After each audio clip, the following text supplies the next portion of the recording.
just fresh if you're interested. I'd like to just roll into questions. Yeah. Thank you.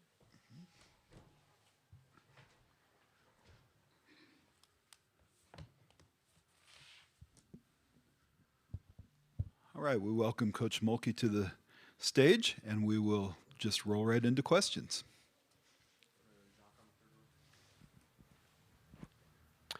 Jacques Doucet, WAPTV. Coach, the challenge of defending Betts, and how much better do you feel about that now that Samaya has really kind of come on the last couple of games? She is so talented. Just watching her from high school till today, it's amazing how good she is. Certainly her height is an advantage, and we're not going to grow that tall overnight, but we have to battle and do the best we can. But she's not all they have. Certainly everything they do goes through her, as it should, but they're talented at a lot of positions.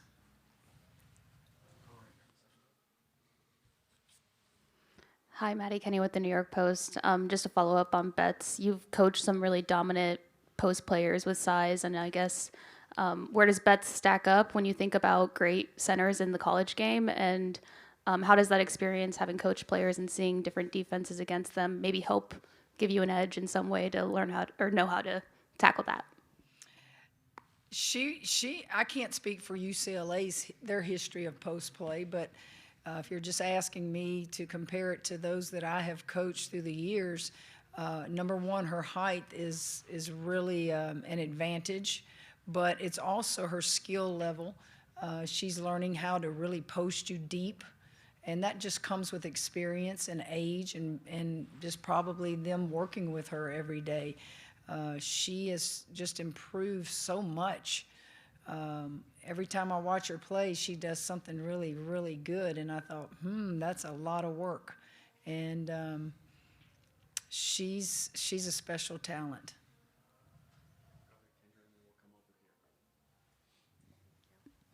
Hi, Kendra Andrews, ESPN. A lot of the UCLA folks up here were talking about how last year's loss to you guys in the Sweet 16 really fueled the season and the mindset that they've had this season. So I'm curious, what do you remember about that game last year, and how much has each team changed or grow in the past year? So they used our loss to fuel their season? They were talking about how I would think USC probably fuels their season. That's quite a rivalry. Yeah, I don't know that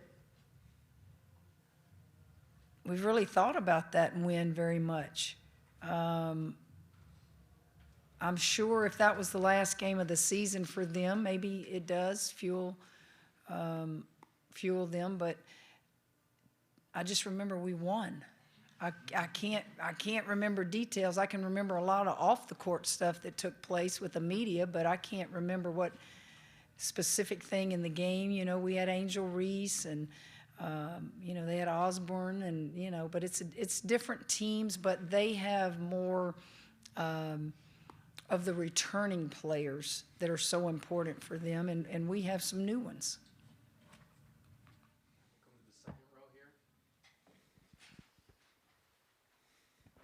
Michael Cobble, WBRZ TV in Baton Rouge. You talked about Betts not being all they have. And Corey talked about the rest of their team needing to be elite teammates. How do you approach this game? So often we've seen, you say in the past, make sure they don't let somebody else get off. Is that kind of the approach again? Well, that would be for every game, but unfortunately this game is so good and players are so good that that's tough to do, Michael. We have to take care of the ball. We have to somehow, some way score with them, but also be smart in possessions.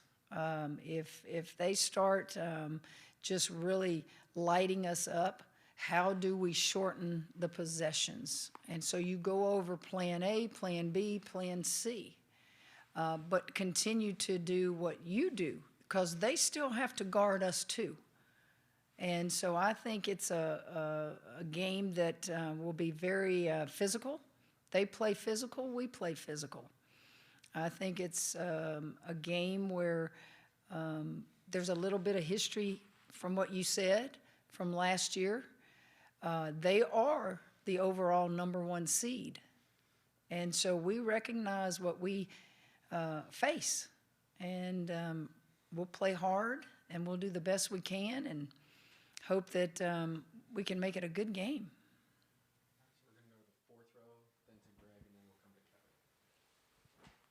Rowan Shaberg, the next. Kind of building off of that idea of the Sweet 16 matchup last year, is there any maybe film watching from last year's game, or is it just a completely new team? Is there anything that you have drawn on from that game, or is it just the personnel so different? Do you look at UCLA with those returners and see how you played against them, or is it just more looking at how their season has been? You look at as much film as you can.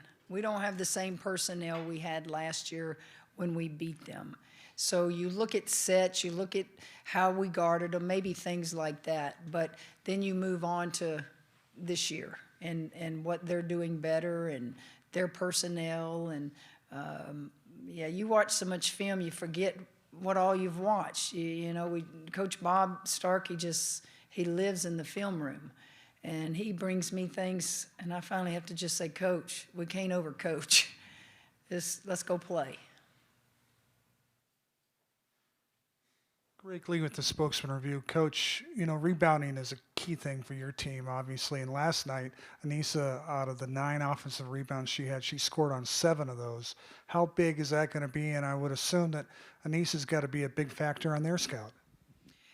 I think we rebound the ball pretty darn good for our size. Aneesah being an undersized post player, she can get up. Now, we're very cognizant of the fact that Betts is pretty big in there. And whatever offensive board we get, we may not can score on it because she can block it. But just getting an offensive rebound against UCLA would be good. It gives us another chance to try to score the ball. But we're going to rebound. We're going to try our best to rebound with them. They're big. They're big at all positions. They're bigger than we are. But I'm an old point guard that was always told how little I was, and I always have a philosophy that you can't measure heart. Go play.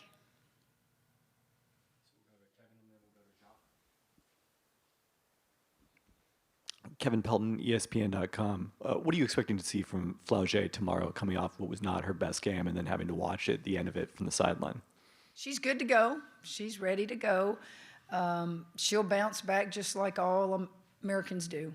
She's an All-American, and she struggled, and we won without her, basically, and now she wants to try to do more on the floor, but I don't anticipate anything. Flau'Jae's Flau'Jae. She's gonna bounce back and beat herself up probably all night. But today's a new day, and she's got that smile on her face and that joyful spirit that makes her Flau'Jae. People back home said they heard the LSU fans through the TV, and you're obviously 2,300 miles away from home. You've got a pep rally today and so forth. I mean, even being so far away, how much do the fans and support help you at this time of year? Chuck, I wish our fans were here. I know those of us who came from far have great fan bases. And I agree with Gino on everything he said about these super regionals only being in two places. We sold our soul too early. This game has gotten better. And man, if you still had 4 regionals, can you imagine the attendance? I know our fan base, they can't afford to come to Spokane, but they could if it was just a little bit closer. It does matter. It matters a lot. Maybe it doesn't win a game for you, but the reason it matters is you build programs a lot of times, and you can sell to recruit your fan base, your attendance. And I agree with Gino. We need to fix this. We don't have to wait till the contract's up. Let the people keep their super regionals. Just go add 2 now. I've never, ever been one to believe that you can't work things out if it's better for the game. We have time for 2 more questions, if there are 2.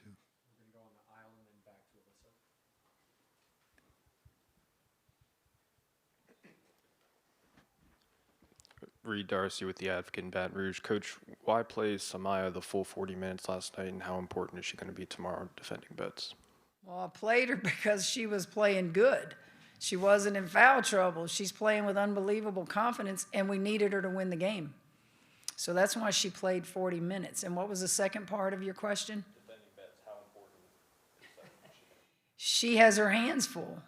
She's going to do the best she can. She understands how we're going to try to guard her, as all of them do. But if you focus too much on Betts, she'll pick you apart and find her open teammates. So do what we do, make a few adjustments, and go have fun and play and see what happens.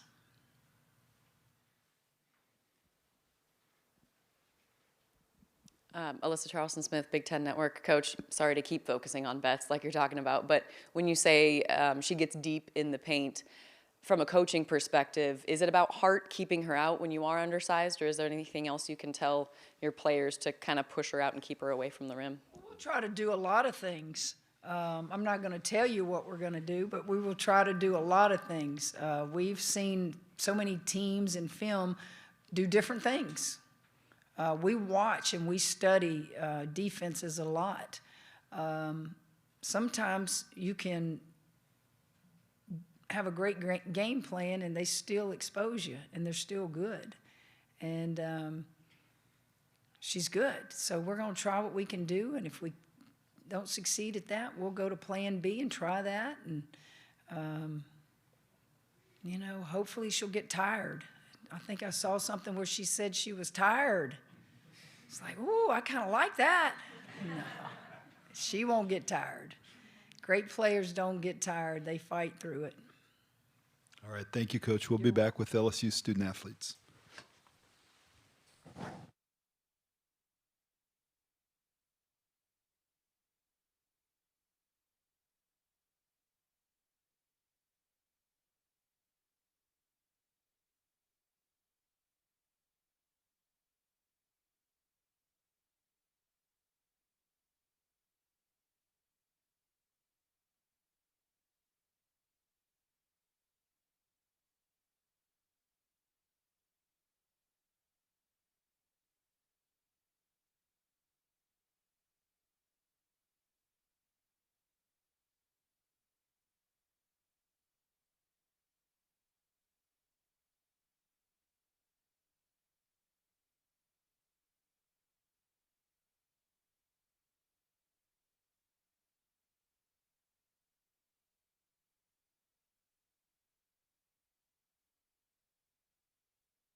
All right, we welcome LSU student athletes to the stage. Flau'Jae Johnson, Aneesah Morrow, Mikaylah Williams. And let's open it up to questions. We'd remind you, if you can direct a question to a specific student athlete, that helps us keep order up here. And also, if you speak close to the microphone, that'll help eliminate some of the feedback. Questions? Greg Lee at the Spokesman Review. Aneesah, I am sure the name Lauren Betts has come up in the scout for tomorrow. Tell me, how do you guys attempt to corral her, contain her? My name is Aneesah. Yeah. We've been paying attention to our scout and our detail, and we know that Lauren is a great player and a post player. Being able to be as active as she is and being that big post presence in the inside, we know that we'll be up for a challenge, but we're ready.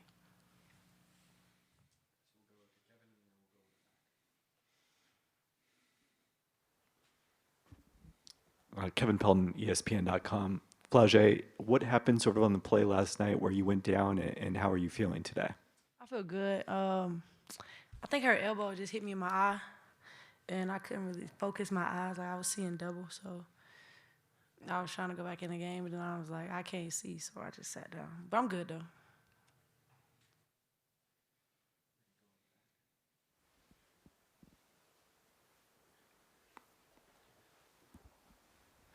Corey Diaz with USA Today and the Daily Advertiser. Aneesah, how much have you put into this NCAA tournament in terms of putting together the best possible film for, you know, what's coming up here in just a few weeks in the WNBA draft, and just how important do you feel like it's what you've shown so far has helped you? I put in a lot of work. All 4 years that I've been in college, I know that some people are saying that I've been in college for 5 years. No, I haven't. What I've done has been accomplished in 4 years, and I've been able to be dominant and consistent. But just trying to stay focused on the task at hand, that's one thing that I've been trying to do, just stay present in the moment.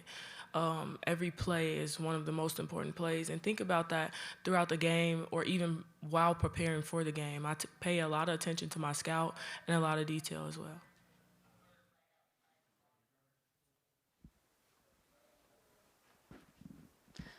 There was a few UCLA players that kind of said that, you know, they were really looking forward to this matchup, just considering how last year, what were your thoughts when you saw the bracket? Did you look at it or think about that at all?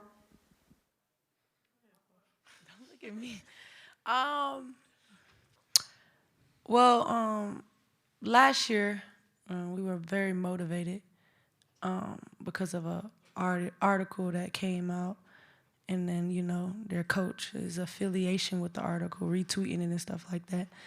And we were just very motivated by it because it was something that hit below just basketball, you know what I'm saying? It was just milk and cookies, you know what I'm saying? Us being Louisiana hot sauce and them they even called us dirty debutantes in the article.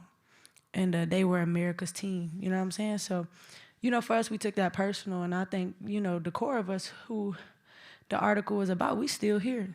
You know, we're quote-unquote the big three or whatever. So we definitely, when we seen them, we was like, it could be another matchup.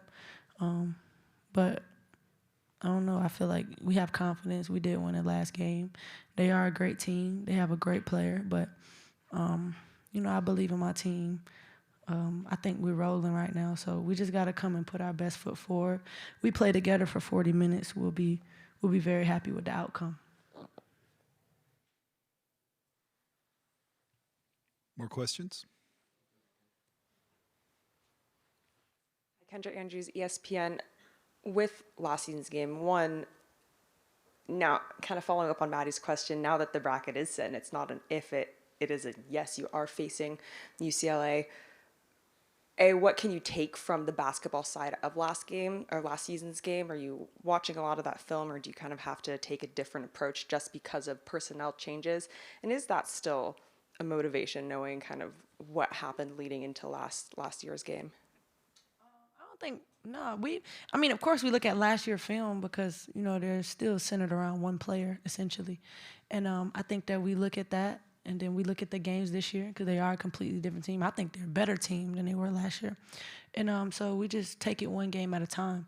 The thing about us is just experience. I think we experienced this. I feel like last year I had a great game, but I feel like this year Aneesah's rolling. I feel like this year Mikaylah is rolling. So, I mean, of course we don't have Angel here, which we had last year, but I feel like Samaya Smith has been playing on an All-American type level. And so I think with the experience that we have, along with just our toughness, you know, I think it's just us being tough. They're a very physical team, but, you know, I believe in these two right here. I believe in these two, whether I have an off game or, like, they're going to come and dominate. So I think that if we all rolling, it's going to be a beautiful sight.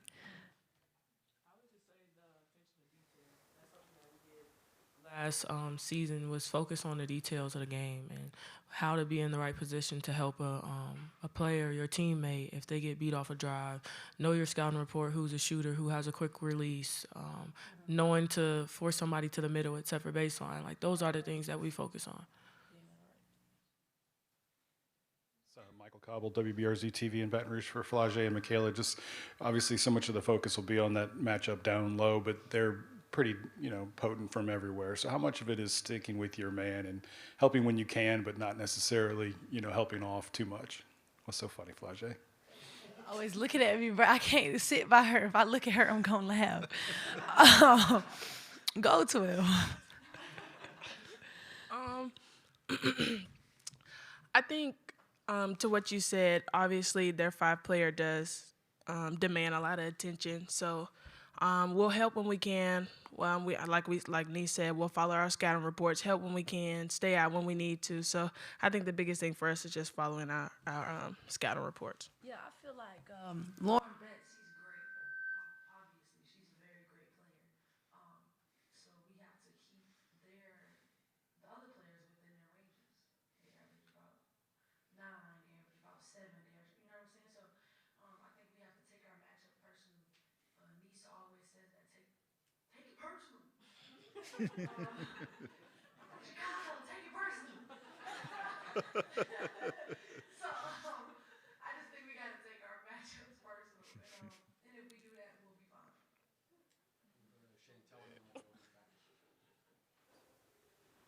I guess I have to follow. Aneesah, is that a decent impersonation of you? Seriously, Flau'Jae, I think you had said that Samaya's really rolling right now. She just had her first ever back-to-back double-double of her career. How important is it for her to be peaking right now? And did you see a difference in her coming into this tournament? Absolutely. Seen a difference since not just the Florida State game. I feel like she was heating up in that San Diego State game. And then the Florida State game, I feel like she found her confidence. And she had that matchup. Like, they had super skinny post players. So I felt like she was like, oh, yeah, this is my bag right here. You know what I'm saying? And then they carried over to NC State because they have really big post players. So I think that just both games gave her confidence. I can play against anybody. And to have her with that mindset right now is scary. That's why, like, as soon as I get the ball, I'm thinking, like, let me feed Samaya real quick. You know what I'm saying? Just to get her rolling. Like, you know, pass up a good shot for a great shot because I know if we get her rolling early, like, that's what we need, that post presence, because UCLA is so dominant in that.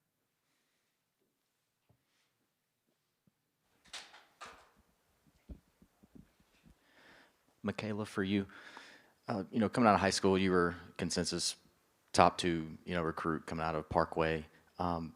For you to be a member of this Louisiana State University women's basketball team, and for your first 2 years with it, you've been on deep runs in the NCAA tournament. Being a Louisianian, being from the state, how much has it meant to you to play a very integral role in how well this basketball team has played the last 2 years? Right. I think it's, for me, is a really, really good feeling. But the first thing first is that I'm blessed.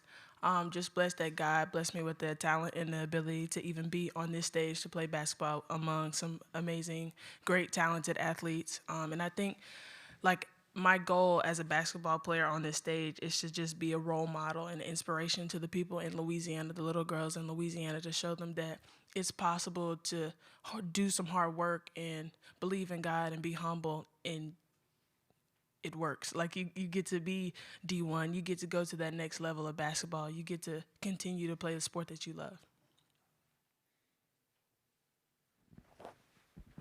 I'd like Flau'Jae to start with this, but if either you two have any thoughts on it, jump in. You guys have done such a great job of growing the game, right? Especially at LSU.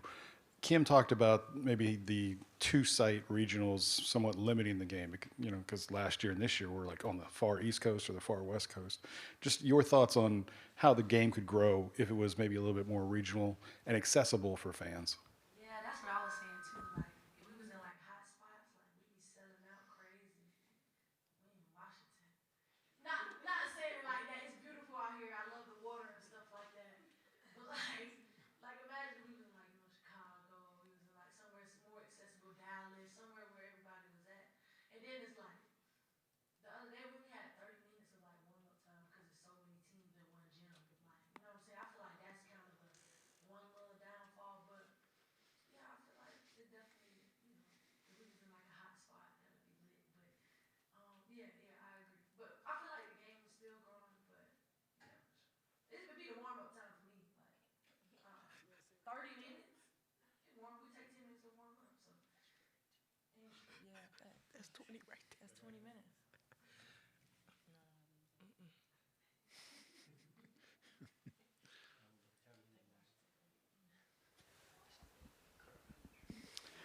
Kevin Pelton, ESPN.com. Aneesah, I'm sure you saw the tweet from Angel last night about you and her killing each other for rebounds in the W. Do you have any response to that?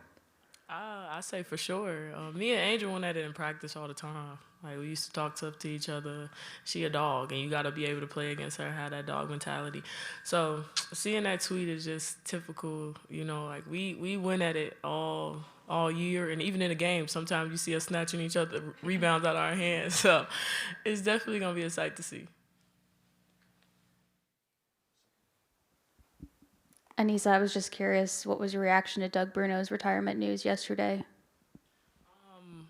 I was a little bit surprised. He always told us like he wanted to coach until his career was over, and also getting the news that he had a stroke, I believe, was of course sad and upsetting. He gave so much to the game, and I know how much he loved the game, but to see his retirement and how much he gave to the game and the history that he made and the impact that he made on teammates and players is amazing.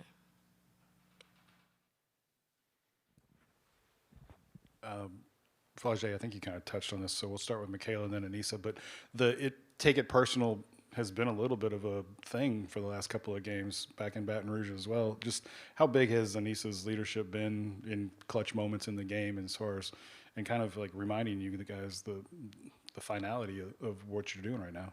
Yeah. Without Aneesah, we don't win. We don't win games. I think that's just a testament to the type of player that she is, the type of leader that she is, the type of captain that she is. She works extremely hard. She always works hard. So it's like when she's working hard, she doesn't demand anything else but you to also work hard and reach her level of working hard. So, just her being a great leader.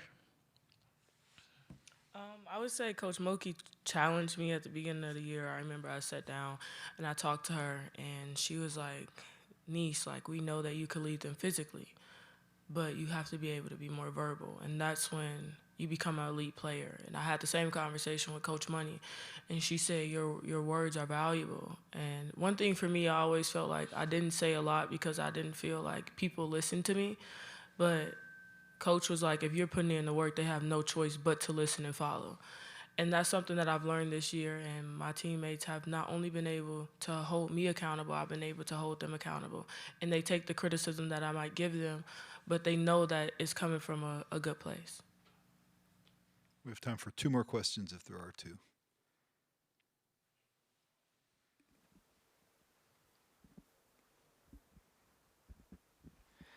Flau'Jae, for you, when you have the type of performance that you had the other night, what do you like to do in between, that game and the next game? Like, what is your, what's your shoot around look like? What's your workout look like? Where do you just get yourself sort of rebalanced so that, when the game starts tomorrow night or tomorrow afternoon, you'll feel as good as possible?